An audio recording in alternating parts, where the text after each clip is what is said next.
up, guys? Welcome again to another episode of To This Cut to the Chase. Thank you very much for tuning in. Always subscribe, like, and share. We always appreciate that. It is, man, I am so excited to be here today. I haven't been at WFN Studios, aka The Studio. But hopefully you guys have been catching up on all the past episodes that we have been uploading onto YouTube. You guys have been so helpful with comments and stuff. So it's also, it's also been very, very fun to do them. So keep listening, guys, and I appreciate that. It is a very, very hot stretch of summer here in Boston, Massachusetts. It's really hot. It's so hot. Yo, it is Africa hot. That's all. Like, when I mean Africa hot, I'm talking about like the gods must be crazy hot. I'm talking about like, just sticky humidity. Yo, for any of you guys that have never came to the East Coast or Boston or New York City, the humidity here is so bad. It's so bad. That's the one thing about warm weather, summertime that I hate is like humidity. It's just not good, and you have to take multiple showers during the day. Some of you, I know you guys don't take multiple showers. I know that. I'm not here to judge, but there's some people that too, guys, that don't take multiple showers on a summer hot day, and honestly, I think that's pretty nasty, and in some cases, I think it's been ruled by the Supreme Court a terrorist action. I think so. If you don't take multiple showers during the summer to make sure that you're fresh and clean, I think you're doing a disservice to yourself and to this country. No one asked for my opinion, but I'm just going to give it to you.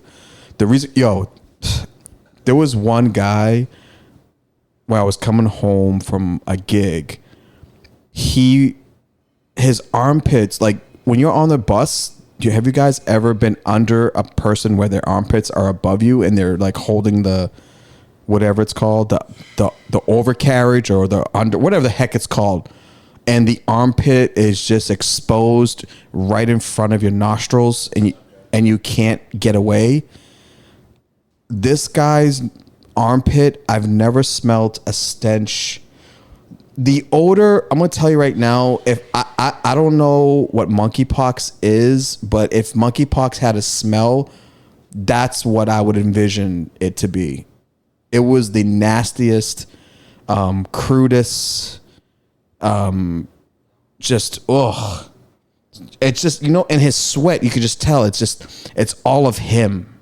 It's his sweat, his fears, his childhood was like everything that was bad with this man that ever happened to him in his life. It was shown through the, it was, I don't know. It was just nasty. And I wanted to tell him to take a shower, but I couldn't. And I just had to hold my breath for the whole ride. I held my breath for like 2 minutes. For a second, I could have. For a second, because I held my breath for 2 minutes, I actually recorded it, and I was gonna send it to the United States Navy SEALs, just to see if I could possibly pass the test. I don't know if I would be able to pass a Navy SEAL test at my age. I gotta ask Nicky about that. I mean, Nicky is already telling me no. I mean, he hasn't even given me the shot to even show. I haven't even stretched in front of Nicky. He's already telling me I couldn't be a Navy SEAL. We'll talk about that later.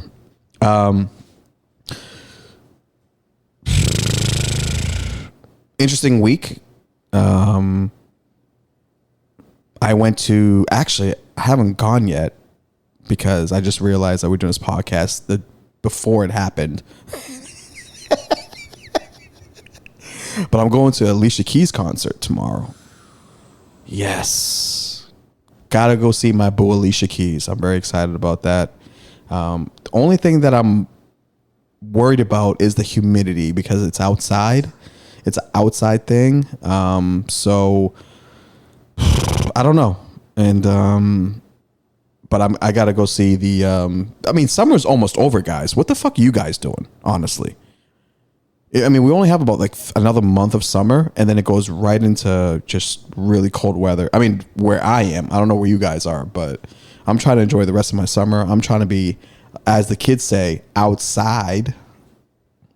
Ugh. I'm outside. We outside. What are we coming to, guys? I'm inside. Older people with wisdom, we want to be inside. You're more safer inside. You got AC. You got ice water with lemon. You can put even a splash of cranberry if you want to get a little excited. You can't do that outside. The world is going the world is going nuts. People want to be outside. I'm trying to get more familiar with this monkeypox situation that's going on. I've been reading. And when I say reading, I mean just like Instagram, like just talking points basically. I mean, I don't have it, which is good. If hopefully none of you guys have it, and if you know anyone who has it, just stay away. That's the only thing I can give you.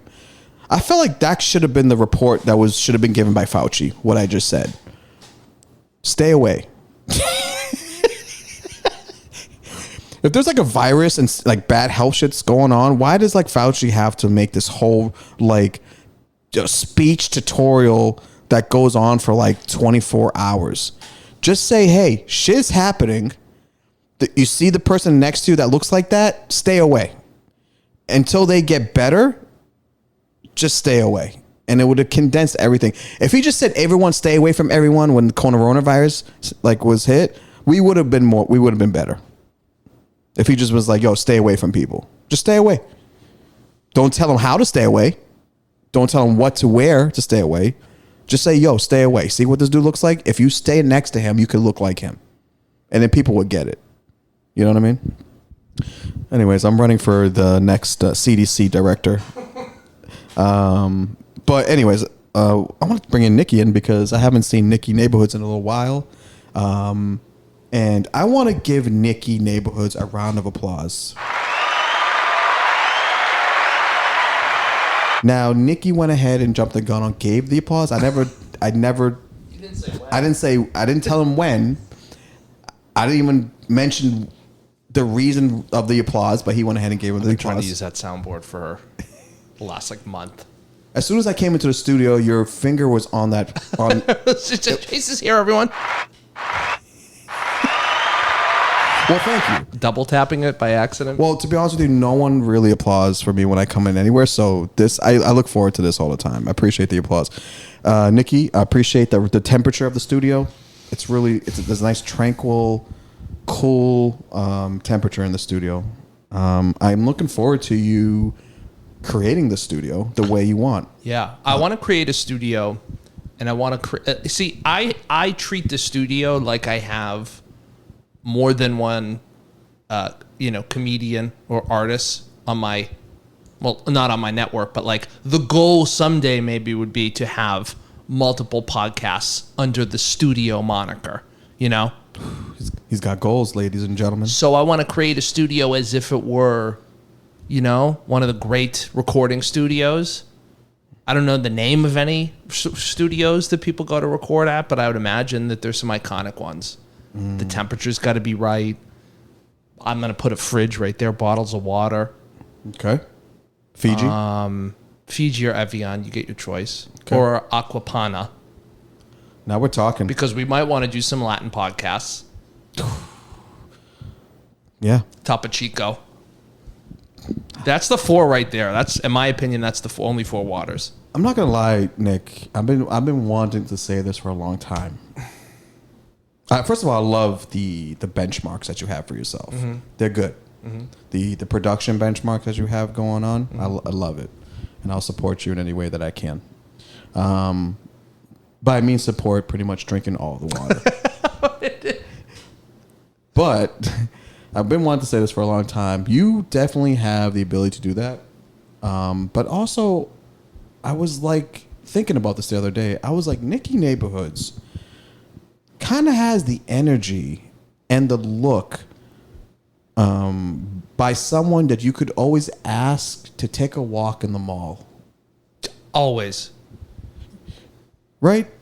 Because it's not a fast walk. Yeah, you have a demeanor where it's like, if I ever asked you to go for a walk, you would say yes. Mm-hmm. And in the mall on like a Sunday morning, yeah, where before it's open, I've done it many times. I walk in the Prudential Center Mall all the time. Get some Blue Bottle coffee. I was never allowed out as a kid. I had a strict upright, so whenever I could get to the mall and just walk. Outside. You were not outside. No, well, I was outside if it was in the vicinity of my home. So I wasn't outside. You was outside. I wasn't like, you wasn't on deep. the other side of town, outside. Yeah, you was like probably a yell call away from mom outside. I had to be home at a certain time. But so any chance I got to go to the Rockingham Mall in Salem, Massachusetts, or Salem, New Hampshire, if anyone's been there. Yeah. Burlington Mall. I'm a big mall guy. I enjoy the malls. That was our era back then, right? Mm-hmm. The mall hang was the thing. I remember when I was a kid in high school for sure. One of my first cool jobs was working at Champ Sports. 1997. Mm-hmm. Great time to work in a sneaker store, right? Yeah. Number one, because all the best sneakers come from the 90s. Mm-hmm. 100%. Oh, all the best sneakers. Yeah, for sure. Yeah. Basketball, even cross trainers. Yep. I mean, there was a time where like rollerblading made a comeback. Yep. We were selling a shitload of rollerblades. Yep. Ever since White Man Can't Jump came out. For me, it was He Got Game. Great. Ever since Denzel rocked those Jordans, and amongst the other outfits that were in that movie, the wardrobe for that movie was kind of like my aesthetic up until probably like sophomore year of high school. I could see you dressed up kind of like Wesley Snipes a little bit with the tank top tucked into the shorts. Oh yeah, because Jordan did it. Jordan's warm up before the game was his jersey or a t-shirt tucked into the warm-up pants with the open sides. You do got always tucked in. You do have a tucked in body. Like you're a tucker in. Yeah, if I can. You do got the body where you would tuck in your t-shirt into your for warm-ups. If we were going, yeah, if we were being athletic, yeah. Oh, so you think So you think it equates to being athletic by what I'm saying is, like, if you and I were in a summer league, you would show up untucked because that's you. You're relaxed. I'm very relaxed. You're relaxed. Maybe an untied shoe. One definitely will be one untied shoe during warm up. Yeah. I am ready for the game before the game starts. My braces are on. Were you the guy? If you're that kid on the basketball team where his parents sacrificed to drive all the kids anywhere, but you never got playing time? Were you that kid? No.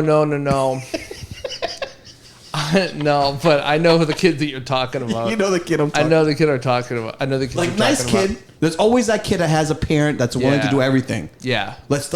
Oh, we're going for ice cream. Nope. Everyone comes in my car, my van. Yeah. Yep. Billy. Did you get Sean? Yeah. Does Sean has a ride home? And you're pissed off because you're like, Sean fucking, all he does is play all game. He doesn't deserve a ride home. Make him walk. Just asking. Come to find out, Sean doesn't have a dad. I was the kid on the basketball team that I had gear, but I didn't have too much gear. I was always very cognizant. Do not be the kid with too much gear on. Oh, the kid with too much gear that doesn't get playing time? Yeah. Those guys stick out. Yeah. Because you know that they buy all the top cool stuff, but they know they're never going to get into a game, but they want to look good in warm-ups. Because if you don't get a lot of playing time, if you're on a team, a basketball team, especially in high school, even college, I don't know if college, but maybe definitely high school, if you're the kid that doesn't get a lot of playing time, the only time that you have to make sure that people see you is warm-ups. Mm-hmm.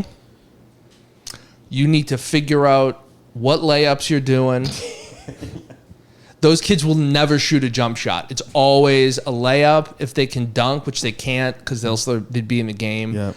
Or they would slap the backboard. Those kids have a great backboard dap. Yeah, they have the tappers. So, it's mostly, oddly enough, two hands. 2-hand tappers. Yep. They want to tap the backboard. They want to make a loud noise. Yep. To let the whole gym hear them. Yep. But they never get in the game. Never. And then when they do get in the game, the same layup that they have the opportunity to do. Always miss. They always rush it. Because they have one thing that is like, oh, he's quick. My thing was like, I could jump and rebound and shoot the ball like Wait. I could do all the basic fundamental things until the game started. Whoa. And then once the game started, I couldn't finish a layup to save my life. Open gym with the VAR, like, fine. People are looking at me like, where the fuck was this? During the JV game, during the freshman game. Right. I was like, I don't know. I never played freshman. Sorry, I don't know. Well, see, you grew up in a little bit of a different era, where you kind of just were like, if you could be out, that's what you were doing, and you were playing different kids. You weren't playing Tyler in his backyard every day. That's the only person you're playing is Tyler. You're going out and playing against other people. Yeah. You're getting exposure to other people, so it builds your confidence up. Oh yeah, 100%. That's actually a great point that you just made, because the one thing that I remember when you made that statement was me taking train rides to Madison Park High School from Malden during the summer when I played BNBL. Yeah. Which I wasn't even supposed to play BNBL because I'm not from Boston. But, back in those days, you can play if you knew somebody or you knew the coach. And I remember that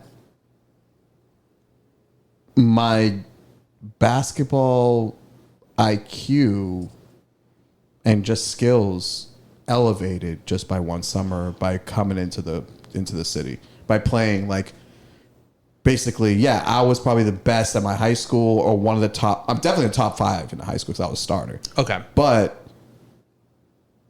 I mean, take me and put me in like versus like a kid who's a starting point guard at Charlestown High or South Boston High, like a Jonathan DePina or Monty Mack, or like, playing against like Scooney Penn, and like, Scooney was a little older than me. I'm just going to do a little nostalgia thing real quick. It was the top point guards when I was playing, coming out of Massachusetts, was like Jonathan DePina, guards, Monty Mack, Shannon Crooks, Pat Bradley, Donnie Joseph from like Cambridge. I mean, we talked about this, I think, briefly. The era, like we're like from like 94, I would say mid 90s to like about early 2000s was a great time for high school basketball. Great time for high school basketball. Especially for Massachusetts. You were graduating class of what? High school? Yeah. I was 99. Oh, that's a good... 99's a good, solid year. I think it was 04. So in between, like... We still had like... I feel like 97 to 04 is a good chunk of...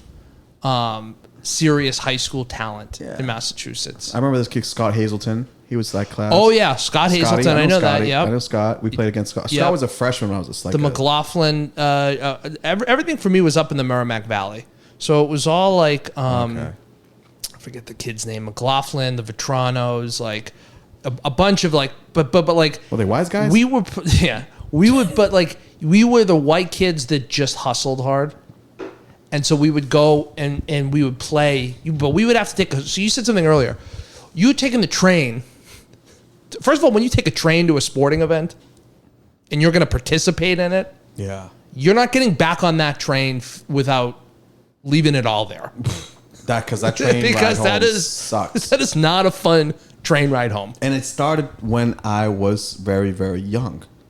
So the ability for me to absorb loss came very, very young for me. How to handle loss. You know what I mean? Yeah. Like, so loss and failure to me is like, doesn't compute.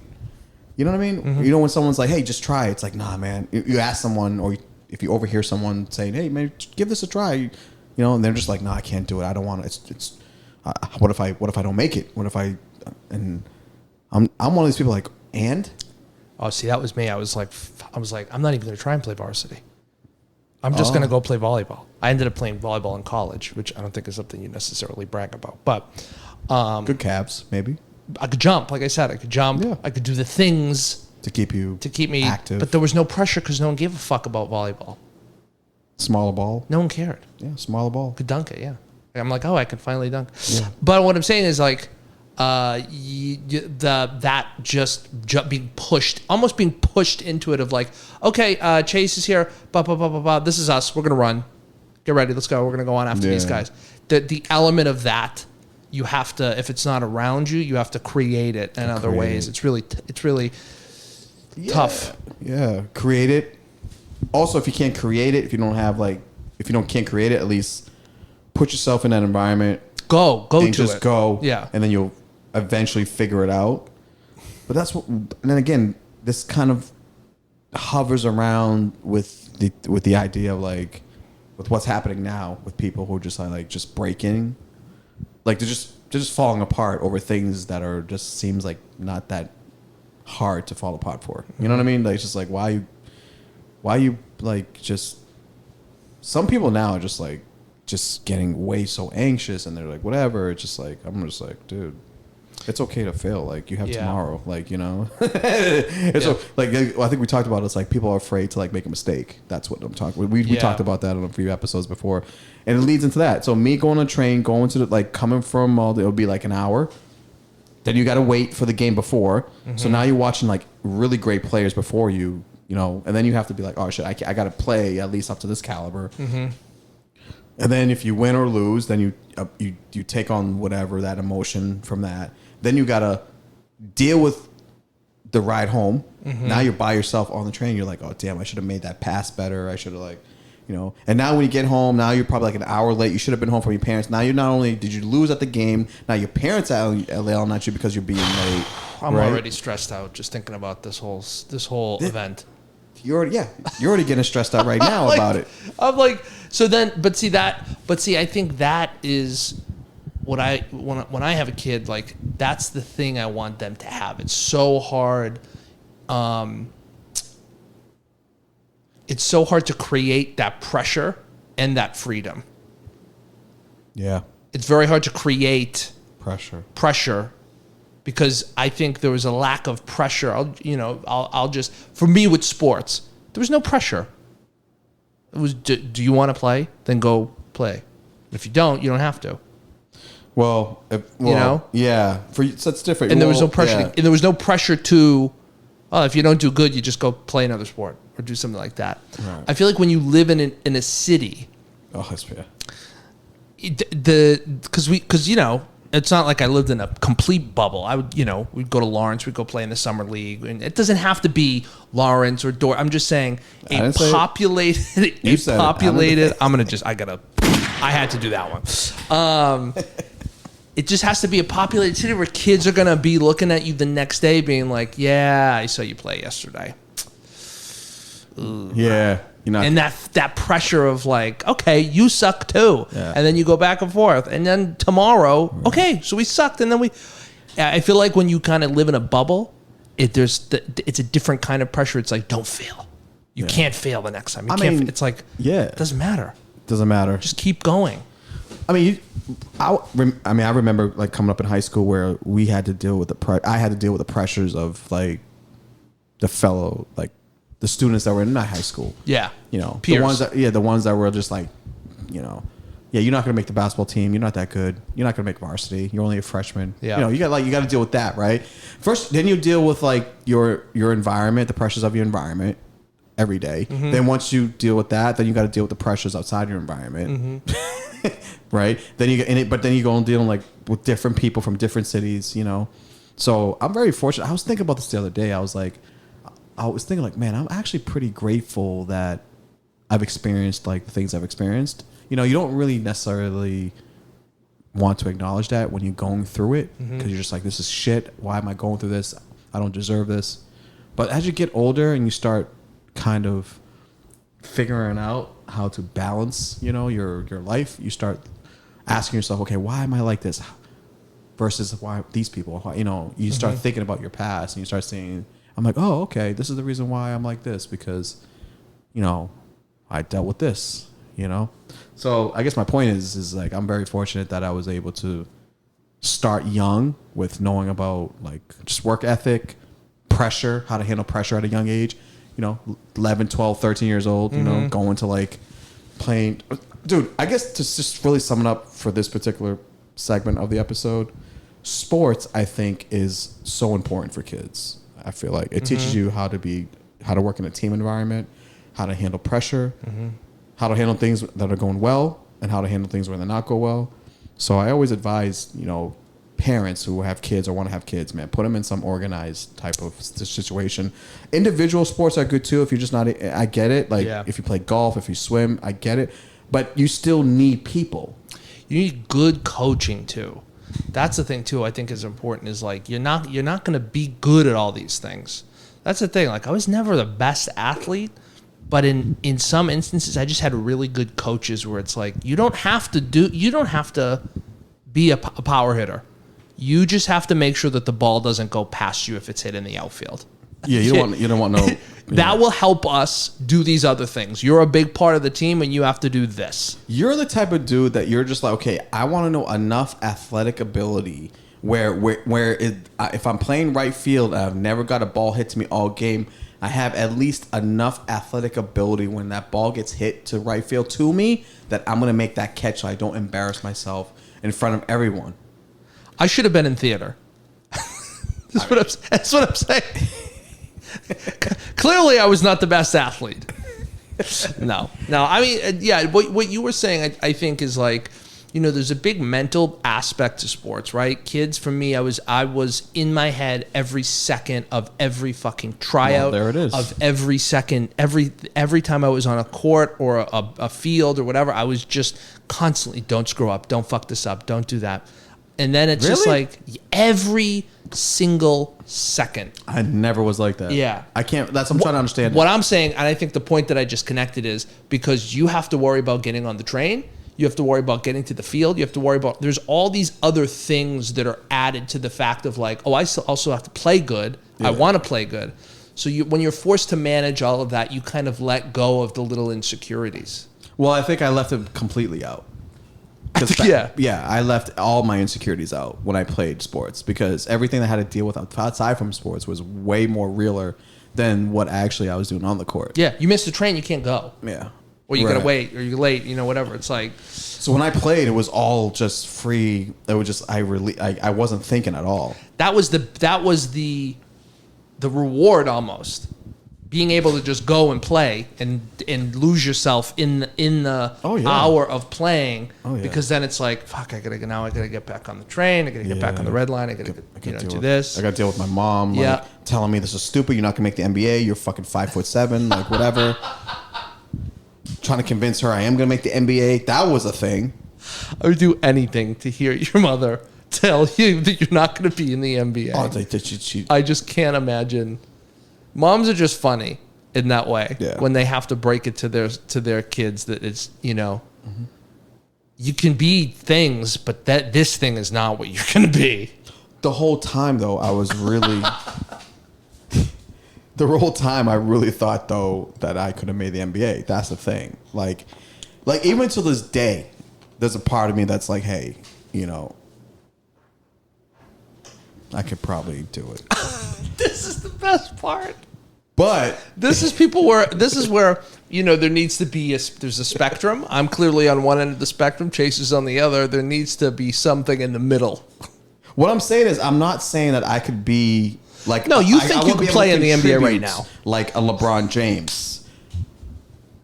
What I'm saying is I can definitely be the guy. You're making an argument, Chase. I'm sorry to interrupt you, but you're making an argument that retired professional athletes make on talk shows. You look at that one. This is like an argument that Antoine Walker would make. where he's like Okay, a 10-year career in the NBA, Sure. a prolific college player. I would say a very good NBA player. Played with one of the best. He played with actually one of my point guard heroes in Massachusetts, Wayne Turner from Boston. This is the argument he would make is, I know I couldn't take it over like LeBron, but I could contribute. Well, Antoine Walker, I think you're giving him a little less credit than what he deserves. He actually was like really, really good. He was really like the true point forward. Like he recreated that like position after like Scottie Pippen. So what I'm saying is, Yeah, I kind of deflected this question. yeah, but what I'm saying is that you're making the same argument that he would make because you think that you could play. First of all, I don't want to be like. First of all, Antoine Walker lost all his money in fucking gambling, so don't ever compare me to anything that Antoine Walker does. By the way, Antoine, I love you. Go Celtics number 8 always. But no, I could beat Antoine Walker now. I could beat Antoine Walker now. Now that I'm interested in. Here we go. Now that game I'm interested in. I could beat Antoine Indoor Walker now. or outdoors? Always indoor. I don't like outdoors. I don't like the concrete on my feet. It's a little aggressive. I'm there with you. Okay. Yeah. Indoors. Game to 10. Yep. It has to be indoors. No, it has to also be an early afternoon game. It can't be early. Because my muscles need to be warmed for a good 3 hours. Like I can't like now. I don't have 9 a.m. pickup game body. No. I have like 2:15. 2:15. Yeah. 3:15. Yep. Yeah. Yeah. I have that. You're coming in sober. The rest of the people are hungover. You're right. I want to play the people after they had lunch. Yeah. There might be some itis happening. Yeah. You know, they're a little fatigued. You got to be a little bit smarter when you're a little older, when you play at a high level like I do. You playing Antoine Walker in a game to 10, ones and twos. I really like the thought of that. Ones and twos. I mean, he can't post me up. If he did, it'd be fine. I'd be okay. I think the stipulation of him not being able to post you up. He can't post me up because he's still. Right. If Antoine Walker, this is how it would be: game out to 11, no layups, no post ups, only jump shots. I would spot him 6 points. I'd still win. So you had a stipulation of something that he couldn't do, and then you said you would spot him 6 points and still. Yeah, he can't show up. That's the stipulation. And I think again, do you want to be a nervous wreck? Do you want your kids to be a nervous wreck when they're playing sports? No, but do you want them to be delusional to think that they could still play for the San Antonio Spurs, which you did say on like our second or third episode? Maybe yeah, maybe yes, maybe the answer is yes. Hey, listen, if I drop another 30 pounds, and if they gave me a 10-day, I got to train for at least 6 months. I got to train at least 6 months at a high cardiovascular level. I can make, if you don't want to give me the NBA roster, okay, definitely 100%, I would say a 45 and under men's league in the YMCA. The big three. You could probably be a serviceable point guard in the big three. I don't know. Joe Johnson plays in the big three. He's still fucking. I know some of those guys. I'd look at them just like Coutinho, Mobley. Oh boy, they could. Coutinho could still play. Oh yeah, Joe Johnson is like still ripped. Yeah, and 6'7". Okay, I'll reevaluate this actually after Yeah, because think about who we were just intimidated by, the big three. Yeah. And think about how much quicker and younger the NBA players are. First of all, the big three, I love the big three, but it is a collection of all the crazy gangster misfits of players of the NBA that just ultimately have a license to play basketball and make great entertainment for us. Steven Jackson, Joe Johnson. The one guy I really did like that was playing was what's his name, who doesn't get a lot of credit, but is probably one of the best point guards to ever play. Is Abdul Sharif Abdul Rove? No, Sharif. He's the point. That's the Jesus. He played with the Denver Nuggets. He was a point guard. Chris Jackson, but he turned Muslim. He was actually the first player to. Gray beard. He actually was the first one of the first NBA players to like. Jeez, he played with LSU. He played with Shaq, if I'm not mistaken. Muhammad Abdul. We're getting there. Rankif. We're getting there. Mahmoud Abdul Haki. Mahmoud sounds good. We're getting closer. Let's see. Put. Which is what you do for Google because we're not really getting the names really right. Put. I don't know. Put like El DeBarge, light skinned dude. Mahmoud Abdul Rauf. Yes. Shukran. Yeah. He plays for the three-headed monsters. Rashard Lewis. Monster. Beast. Jonathan Simmons. Mahmoud Abdul Rauf. That guy, if you ever watched his highlights when he played, and I believe he played at LSU like for I think 2 years with Shaq. Uh-huh. You want to talk about a natural scorer and point guard, man? Great. He can score anytime, anywhere. There was a few point guards that didn't in the NBA that didn't really get like because the league was so good. Like Rod Strickland is another one. Mm-hmm. You know, played for the Knicks he's from New York. Abdul Rauf was another one. Mm-hmm. Like there were like those like 6'1" point guards, 6'2". There was a lot of those back in like the 90s, right? They were just like really swifty. Nick Van Exel was another one. Like there was a lot of great NBA. Man, basketball was you're right. Back to your point, and maybe we should close this out. Yeah, the game was so much better back then. But to my point again, I feel like I could play. I think I could play on like a D League, make a D League roster. Check out the documentary they did. I think it was on HBO or Showtime. Point Gods. Yeah, probably of not. NYC. No, I don't want to do that because great. that will remind me that I probably whatever I just said for the past 20 minutes. Forget it. Forget it. Yeah. Cameron was in it. I'd rather watch the Bow Wow movie with Morris Chestnut to give me hope that I could play in the NBA than watch real basketball documentaries. Fair enough. Yeah, or Space Jam. I think you would have the best if you did make it to the NBA. You would easily have the best NBA player podcast. Oh yeah, no question. Yeah, I mean, me and Draymond would have to kind of like figure it out. But not even. What a tough listen. I never heard it. Is it good? I couldn't even get through I couldn't get through a full episode. But I heard it's rated like one of the best sports podcasts out.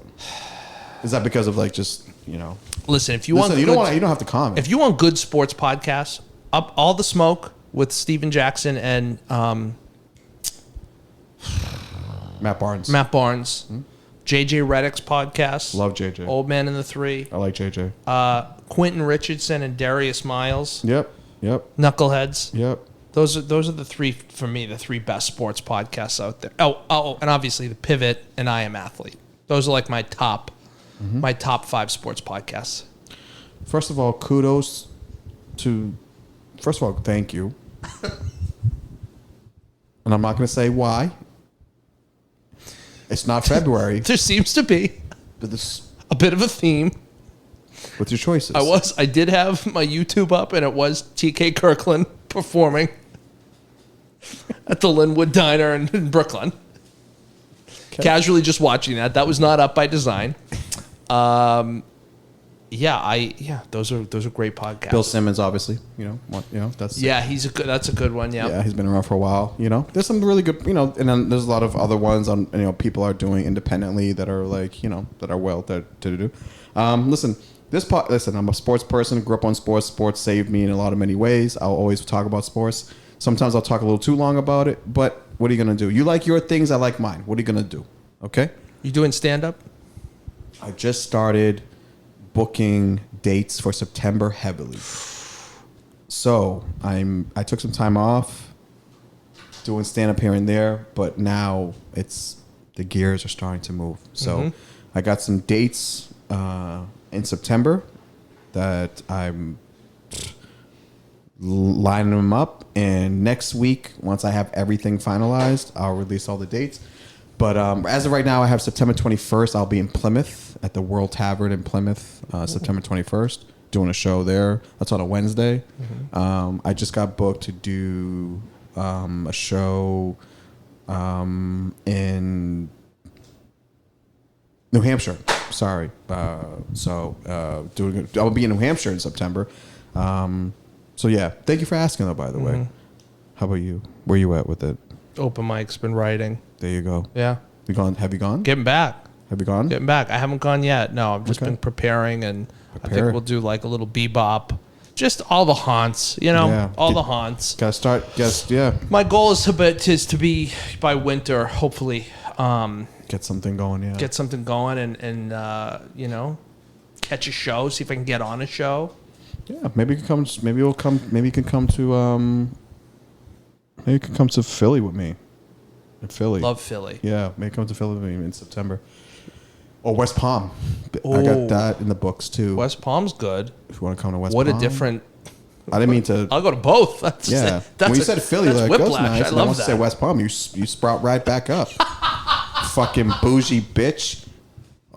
I gotta lay out the fucking aesthetics for you to like. I mean, I did say all the smoke and open the three, so it's there it is. Yeah. But stand up, took time off, had to get shit right. And we're right back to it. We're right back to it in September. So just trying to get. I mean, I had like even a booker ask me to send a tape, like How would you even do that? Well, this is the thing. They don't know me. I've never played the room. Do they know of me? Probably, sure. But I have to treat this new approach to my mindset with stand up as if I'm an open micer. And I have to go back to the basics. And if that requires me to start as an open micer to a degree, or not so much as an open micer, but at least do the things that you need to do to get on shows, whatever it takes. Hey, and if very well the person just may not know me. They need to know it's business. I get it. Send them a physical tape, or are you gonna? I send I don't have any tapes of me on stand up. Like I don't have anything on the internet. I kept it that way for 8 years, because I'm really I'm a slow burn type of guy. I feel like I'm the marathon guy. I'm the fucking the long term dude. I've always been like that. I've never took the short term thing, But I have one tape from like me at the Comedy Connection in like 2018 that someone filmed for me. It was a good set. I'll use that. If they can get something out of that, I don't know what else to say. Or I could just be like, hey, look at my fucking credits. I could be like that, but then they'll be like, yeah, but that was like that was like 3 years ago, so you need new credits. So I'm like, yeah, so they got me there. So I don't want to be that guy's like, I played. Chase, I see Joey's Crab Shack here. I don't in 2018. Yeah. Oh yeah, good night. Yeah, I mean it's like the whole thing this is the thing too with certain comedians. Credits matter.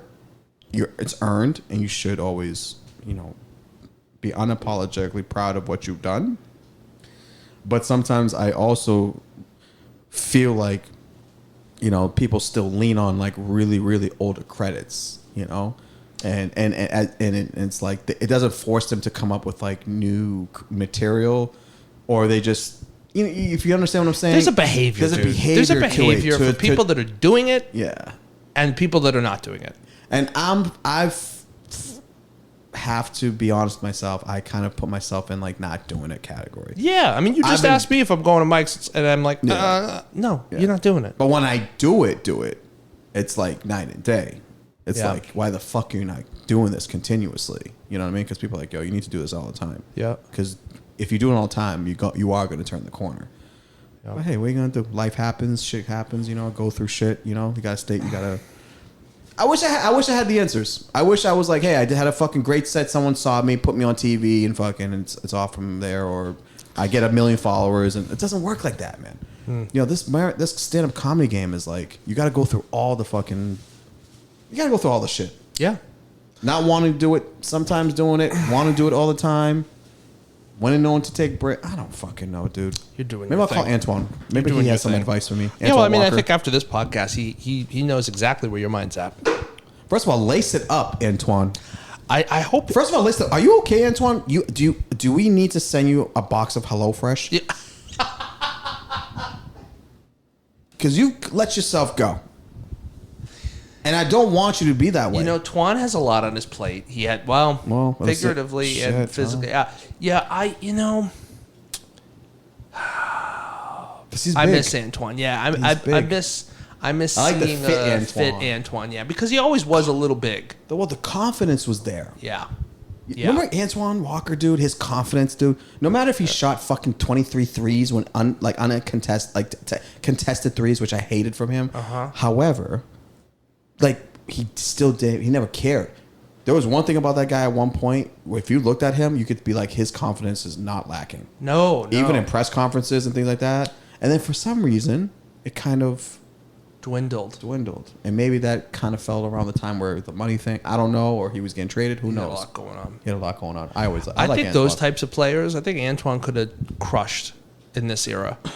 Because he was athletic. He could get up and down the court very quickly. He had nice handles. He could play in this era. And he wasn't afraid to shoot the three. What they would have done with him was said, instead of posting and forcing up whatever the fuck he used to do when he was in the post. Sometimes it was good. I mean, sometimes he would just spin, hook, get it, and finish. But other times you were like, dude, make up your mind. Are you shooting or are you going to the post? I think they would have said to him, I think they would have been like... He played so hard each possession. He did. That's the thing. Like, rebounding, he was a great... I mean, when he was at Kentucky, he could move up... Yeah, but... I want to switch gears. I want to keep it basketball, but this popped in my head. What would you do if you were Russell Westbrook's agent right now? What's the conversation you're having with him? First of all, we need to get you fucking some new clothes. What the fuck are you wearing, dude? Why are you dressing like you designed the Mona Lisa? What is going on? You know what I'm saying? Yeah. That's the first thing. Yeah. Forget about basketball. Are you okay? Put a shirt on. It's fucking Thursday afternoon in downtown Oklahoma. Why do you have nipples out? Yeah. Okay? That's number one. First, I would ask him, are you okay? Yeah. I think that's the biggest thing for me is, are you okay? Are you doing okay? Are you doing okay? Secondly, I would be saying to him, do you want to, what do you want from, what do you want? Do you want to win or do you not want to win? Like, what do you want? Do you want to go for a championship or do you want to try to make as much money as you can as your, he made millions of dollars money-wise. Actually, to be honest with you, I wouldn't ask him shit. I would basically just let him do whatever the hell he wants. And because it's been working money-wise. Yeah. I think that's what his agents have been. Those are my agent, I guess, helpful tips. I would let all my clients do whatever the fuck they want as long as they were making me money. I would literally, if I'm trying to cement his legacy, cement his clothing. I'm saying let's ease up on the assless chaps in the tunnel. Let's with a traveler bag, by the way. Let's take a $10 million pay cut. Instead of $42 million, let's go down to $32 million. You're not going to miss that 10.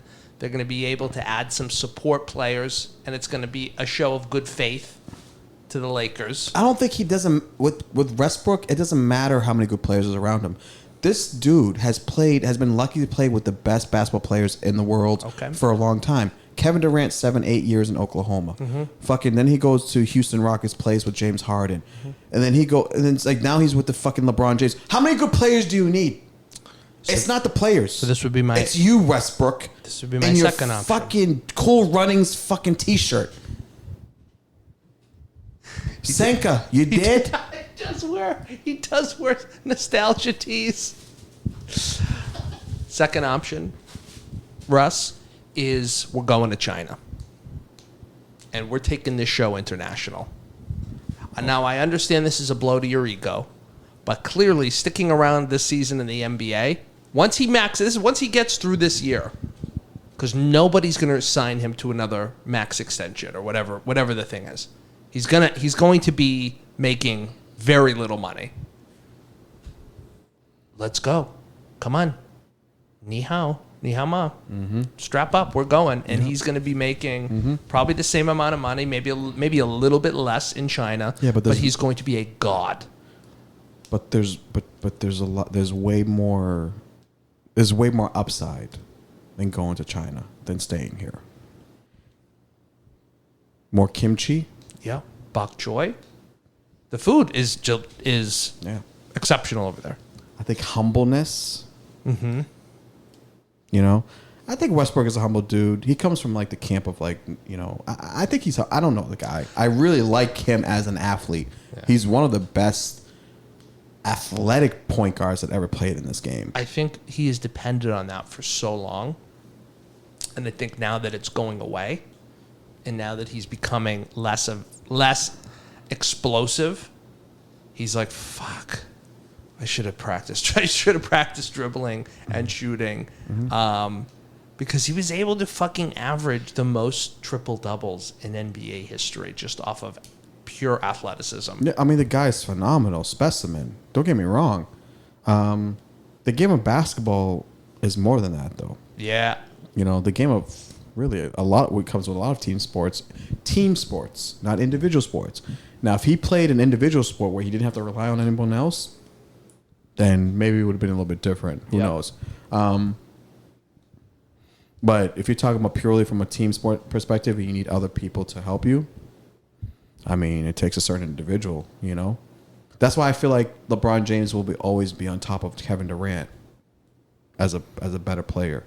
Because LeBron James makes other people fucking better. You know? In terms of like where it's everyone gets a taste in the game. You know? I can't tell you like how many assists fucking Kevin Durant, you know, averaged, you know. And now I'm not I mean, I'm not talking, I'm just saying, and maybe that's not he was what he's brought in to do. Maybe they know, hey, you're coming here to shoot and fucking that's what you know. We're not here to pay you to pass. Yeah. So, you know. No, his whole, what do you think about the whole, and if you don't want to stay on basketball, we don't have to, but we could, you know. What do you think about the whole Jaylen Brown situation? First of all, fuck you. All right? Fuck you. And I don't even swear a lot on this podcast. I'm trying to make this a family-friendly podcast, but you bring it out of me. The way you used me to talk about my past of basketball and this whole soliloquy of fucking Westbrook really, really just... the only reason why you were doing that was to ask me that question because your love and affection for Jaylen Brown. You never gave two shits about what I thought. From fucking 10 episodes ago where I was like, you know what? I don't really like Jason Tatum as much as I like Jaylen Brown. You know what? And you know what? Because I know what you're doing, I'm not going to answer that question. And I'm going to go straight to this and just say this. Rest in peace to Bill Russell. Yeah. Oh, man. And that's another thing. A real winner. And on and off the court. And can you give this guy, rest in peace to Bill Russell, the all-time great basketball player ever. It's 11 NBA championships. In a time where they didn't even fucking want him to play. Yeah. At times. The most successful basketball player ever. Period. I think successful means you've won championships and your accolades, you've all together. But in my opinion, most successful basketball. I'm not talking about also the other champions that he won in college at San Francisco University. Okay, and I'm also not talking about the one he also won in the Olympics as well. So let's take that out, right? He's a beast. So, but can you just give this man, Bill Russell, a statue in front of the TD Garden, please? A better one than he has. Yeah. I put something on Facebook, which I never do, which is my personal opinions. I never put my personal opinions on Facebook because I've never been that guy. Because number one, it's a recipe for disaster for most cases. It's for like aunts to talk about their foot surgeries. That's what the platform is. It's ridiculous. Yeah. If you go on Facebook every day and say and talk about your feelings, you are, how should I say this respectively? 90% of America. Yeah. Yeah, I just don't get it. I never was that. But I felt like I needed to just for this moment. Bill Russell has a little ass fucking statue in Government Center. Okay, and it looks like you could take him in basketball. That's how unimpressive the statue is. Yeah. And then what I said was, oh, can we at least give the man who has 11 world championships, that gave us 11 world championships, can you just give him a statue at the place that he gave, while, and I had to use an example, and I know this is a hockey town and people love hockey, but Bobby Orr won 2 cups and he has the most beautiful statue there, right? And you can't give fucking Bill Russell, who won 11 championships, and not only that, was part of fucking civil rights movements and social activism. It's a miss. And 2 fucking idiots from Boston, who I won't name, who've probably played at fucking Bridgewater State College. You fucking goes, oh well, the reason why they gave Bill Russell a statue at Government Center because they wanted to show he was more of a man than he was an athlete, and based on all the contributions made, they want to recognize him more of a man. So that's why they gave it to him at Government Center. I was like, hey, cunt! You know who owns the Government Center? Only people who doesn't pay parking violations and criminals. And people that like Jersey Mikes. Yeah, and also people who need more fucking zoning permits to build more fucking cupcakes establishments in Cambridge. Who gives a fuck? Give the man an over-exaggerated statue, disproportionate to his actual size. Give him an 8-foot statue. Give the guy a statue. And I don't know the in-betweens. Maybe they did already offered it to him and he said no. Who knows? I don't know. Bill wasn't a big... He wasn't a big, thing. I don't blame him. But to say, oh, well, they, come on. You're going to give a man who won two Stanley Cups? That's what I don't like either. We're not a fucking... Yeah, we are a hockey town, but like... This is a Boston is a basketball town. If you listen, it's a hockey town too. Don't get me wrong, but listen, we're talking about a guy 11 championships. What else does he have to do? Yeah, or give me a statement as to why we don't. I need to know. Right? Shaquille O'Neal has one down in Staples Center. He's got 3 with Kobe. He's got 1, 3. You trying to tell me a guy with 11? You can't forget about the full statue. I'll even give you. How about his sneakers? Bronze sneakers. How about that? Does Larry Bird have a statue? He doesn't. Okay. I don't believe so. So I don't believe he does. This is a bigger issue. Actually, I think we got Google. We got to fact check this. Yep, we got to fact check because if Larry Bird has one and Bill Russell doesn't have one, and you know who I know, Nick. I'll go to them. I don't think he does. No, he has one in Indiana. No, he doesn't have one. Okay. Yeah, he's got one in Indiana. He doesn't have one in Boston. All right. I just don't understand how Larry Bird and Bill Russell doesn't have their own statues at the. I don't know. And again, they could have said no. I don't know. I mean, I like Bill Russell's statue. I actually, I'm looking at it right now. I kind of like it. Yeah, they got to put it somewhere better than Government Center. Yeah, that's all I'm asking. So, rest in peace, Bill Russell. The greatest one or one of the greatest. That could be arguably debatable, but I don't know how you can debate that he was the best winner of all time. Yeah, so it is what it is. Also reminds me too that you know what? Actually, talking to you about this, the whole sports. We're talking about sports and me playing in the NBA, possibly at my age right now and stuff like that. After really talking about Bill Russell and Antoine Walker and Russell Westbrook and we left out, Shaquille. You're right. Yeah, I wouldn't be able to make the NBA. People were like, oh, Bill Russell is so undersized. He wouldn't have lasted 5 minutes. He was 6'9", and he was an Olympic sprinter and high jumper, and he won 11 championships in Chuck Taylors. Oh, yeah. Give him an orthotic in a nice high top sneaker, lightweight high top sneaker. 97 Air Max up tempo, preferably. Yeah. Give him a hyper dunk. Think about it. He'd be dunking all your face with his dick in your face. He'd have 15 champions. Sorry, And put him on the Warriors. Yeah. Replace. This is the next thing we're gonna hear. What? Fucking Draymond Green. I don't like Draymond Green as a player. I don't like his. I think he's wildly overrated. They're gonna start saying, oh, he's kind of like the Bill Russell of or the Dennis Rodman. No, he's not. It's just absurd. No, he's not. It's absurd. No, he's not. Draymond Green's Draymond Green. That's it. You know. I hope he does leave the Warriors. Do you understand? You know, Dennis. You know how many rebounds Dennis Rodman was averaging in his peak? Oh, like 20 21 rebounds. You know how tall he was, dude? 6'7". Yeah. He was guarding Shaquille O'Neal.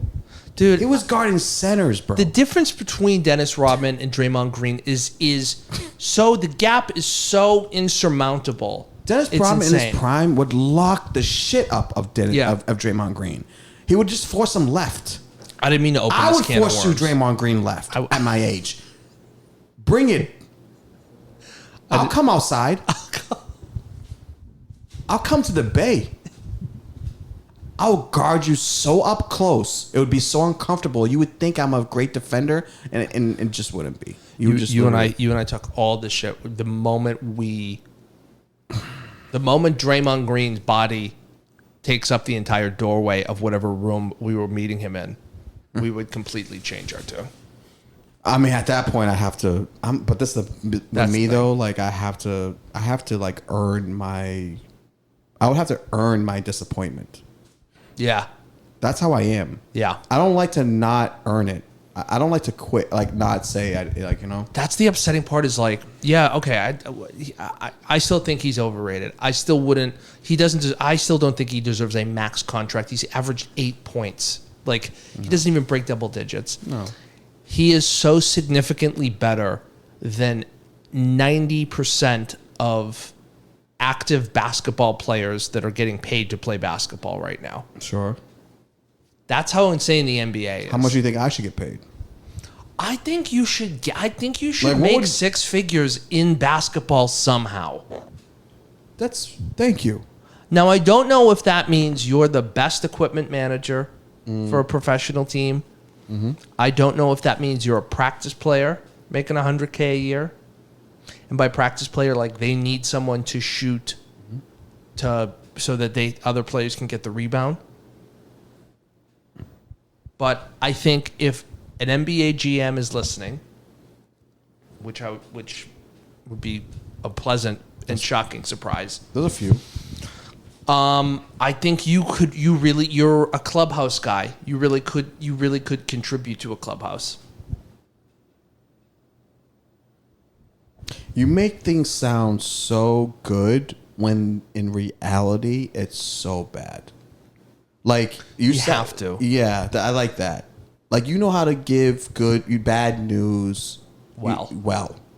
You know, and I would like to learn how to do that. Because I'm more like, oh, Nick, yeah, you can't fucking play. Mm-hmm. And you're old. Mm-hmm. And But that's obvious. See, what's not so obvious is I bring a great energy to the clubhouse. The guys would really like me. I do that a lot. I'm not deductive. I wouldn't take anything away from anyone. It's not like I'm coming for anyone's roster spot. Deductive. That's a great word. Yeah. I feel like that's a nice boardroom verbiage. Yeah. And then be like, you know what, Nick? I'm impressed. I don't know where we'll put you, but guess what? Come in on Monday. We'll find something for you. I've been studying my vocabulary words that start with I's this weekend. Okay. So I've been learning words that start with I's and learning how to use them. So words like inclined. That's a good one. Inclined. Intrusive. That's another good one. These are great. Keep going. Yeah. Indigo. It's a color. Okay. Okay. Inclination. Okay. Great. Yep. I'm not remembering these, so those are 3 or 4 that I did not. Yeah. Introvert. Good. Intrinsic. Intrinsic. Yeah. So next week, it's the H's. I go backwards on the alphabet. That's interesting. It's usually A B C D A B C D E A B C D E F G H I. I go H I. I go Z Y. You go I H. Yeah. I go backwards. Okay. Yep. Oh, I can't wait for some of the other letters. You're really in the thick of it. Yeah. Yeah. You pick a vocabulary word. It's kind of like that thing, every day. And you just kind of, I need to, because I need to, I just got to read. You just seem so much more interesting when you have a good vocabulary. People just trust you more. That's the thing. I just don't believe in that crocker shit. I do, but how should I say this respectively? Talking like, I've just never been a fan of, how should I say this? Because every time, and you tell me this, if it's fair, if this is a fair judgment, every time someone talks like smart, not smart, because smart's all relative, can articulate their words, their vocabulary is like very high, I feel like I can't trust them. Because it's like you're just making words really sound a lot more cooler, right? And let me give you the real honest answer. When I saw fucking, what's his name, John Leguizamo in that movie Carlito's Way, and he got burned by that investment banker because he knew how to fucking say a lot of cool words and made him, and he ended up being a fucking piece of shit and robbed him of all his money. I'm like, I can't trust people who fucking know how to talk smart. But if you know those words, you can tell that they're not. See, I disagree. I think if you know, I'm wrong. I think if you know those words, I have to change my mindset for sure. I think if you know those words, you can just go, well, you're being very buzzwordy. You're using a lot of, you're being very hand wavy. You're using a lot of like platitude. You haven't answered the question. What was the question? I don't remember. Well, maybe whose problem is that? We're inside. I'm not inclined to say.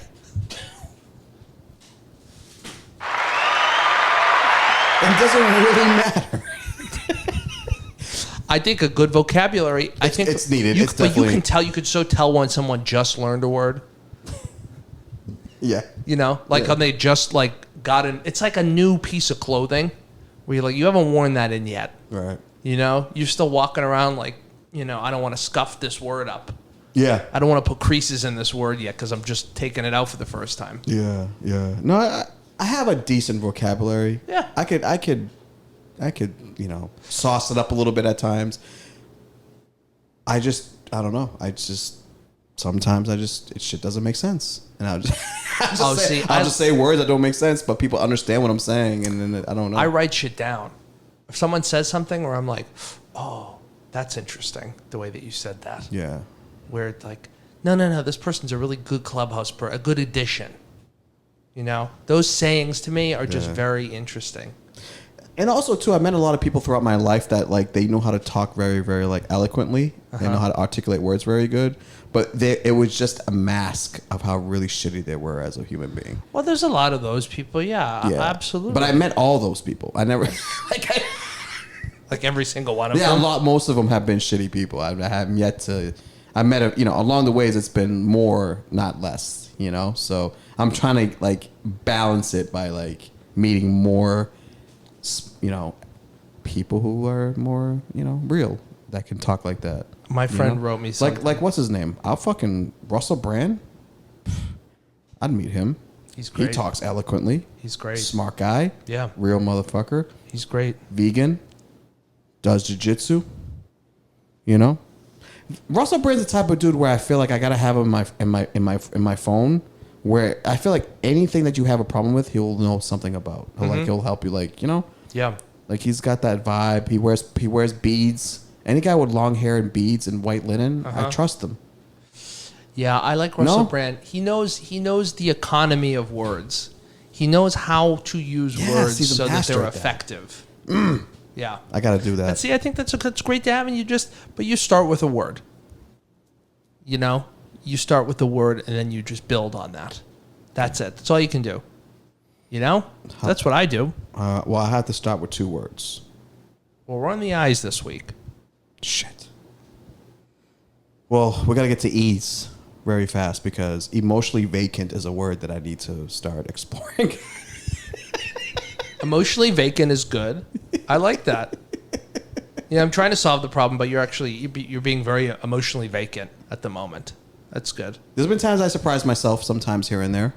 You know? I had a friend write something to me because he wrote it to me. I was sitting at my day job, and I was being just, you know, like, these fucking people in tech, the way that they talk. Hate them. And the way that they... Boring. He wrote this to me. He goes, next time someone asks you something trivial, and you know how people just try and make small talk? He goes, just say, I'll never care. I'm being paid to feign interest in your goings on, but I want you to know that absolutely nothing about your existence stokes the fire of my depressed curiosity. I said that in 1995. I said that in 1995, right before the Converse high tops came out, when Converse reinvented their marketing brand. When they came out with the Lethal Weapon, when they tried to remake an updated version of the Lethal Weapons, that was your reaction. This is not. In addition, when the Grandma Ma shoes came out. Yes. I mean, but good. That's great. I love that. You know, those are things where you just have to understand. I think the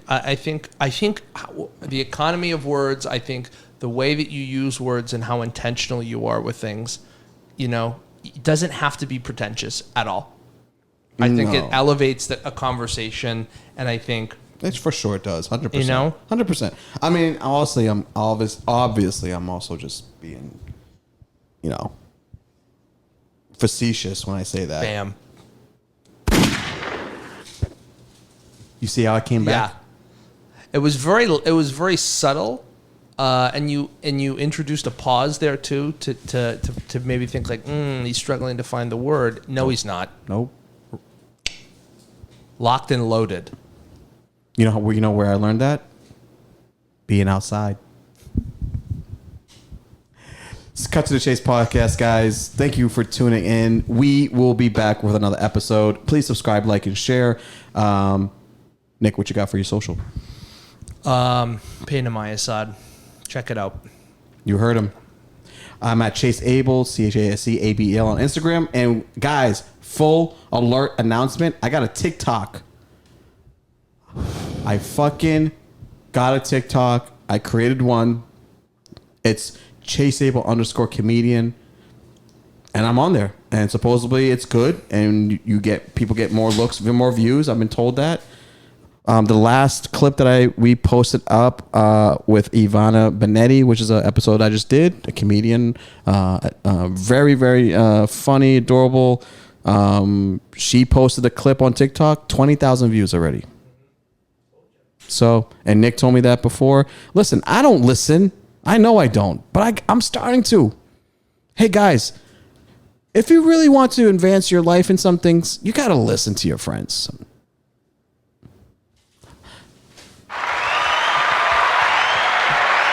And hopefully you guys will listen to us next time. I'm out. Peace.